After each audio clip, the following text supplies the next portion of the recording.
नमस्कार. वास्तविक महाराष्ट्रामध्ये आपलं स्वागत आहे. मी आनंद. माजलगाव नगर परिषदेची निवडणूक सुरू आहे. प्रचार अंतिम टप्प्यात आहे आणि आपण आता आलेलो आहोत प्रभाग 9 मध्ये. शिवसेनेचे उमेदवार आहेत येथे ॲडव्होकेट दत्ता रांजवन. आपण त्यांच्याशी चर्चा करणार आहोत.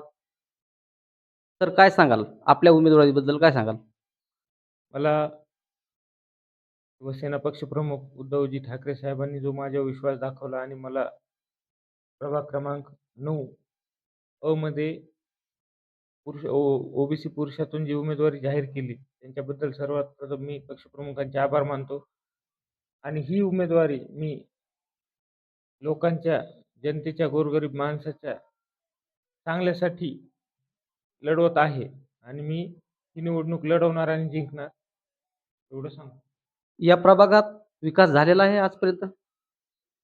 जर झाला असता तर मला उभं राहायची वेळ आली नसती. माझ्या प्रभागात कसलाही विकास झालेला नाहीये. ना रस्त्याचे प्रश्न सुटले, ना पाण्याचे प्रश्न सुटले, ना घाणीचे प्रश्न सुटलेत, कचऱ्याचे प्रश्न सुटलेत, ना लाईटचे प्रश्न सुटले. कसलेही प्रश्न सुटलेले नाहीत. त्याच्यामुळेच आज मी उमेदवारी दाखल केलेली आहे. पुढील दिशा काय असेल मग?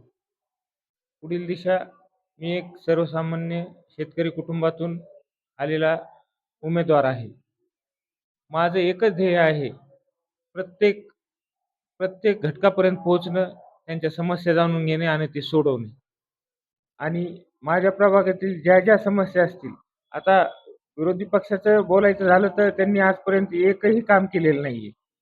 दुसरा विषय झाला तर हे जे दुसरे पक्ष आहेत त्यांनी कुठं त्यांच्या उमेदवाराचे कॅरेक्टर बघा आणि माझं मी LLB, LLM झालेला ॲडव्होकेट उच्च शिक्षित उमेदवार आहे.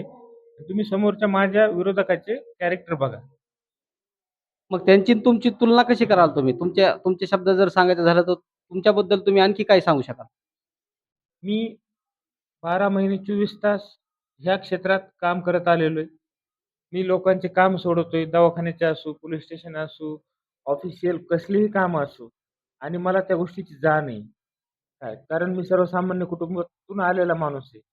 सर्वसामान्याची मला काय समस्या आहेत हे मी चांगल्या प्रकारे ओळखतो आणि मला त्याच्यासाठी काम करायचं. त्याच्यासाठी मी उमेदवारी दाखल केली. या प्रभागातील जनतेचे काय मत आहे आपल्याबद्दल? एकदम 100% पॉझिटिव्ह मत आहे. कारण त्यांना माझ्यासारखा एकदम सुशिक्षित चांगला उमेदवार हा पाहिजे होता आणि त्यांच्या त्यांच्या म्हणण्यानुसार मी उमेदवारी दाखल केलेली. सर्वसामान्य जनतेचं सगळ्यांचं म्हणणं आलं, की तुम्ही या निवडणुकीत रिंगणात उभा राहा. आमचं 100% सहकार्य आहे आणि तुम्हाला 100% जिंकून आणू. तर हे होते दत्ता रांजवन. त्यांनी सांगितलं, की लोकांनी मला उभा केलेला आहे. मी स्वतःहून उभा टाकलेला नाही. याचा अर्थ माझा विजय निश्चित आहे.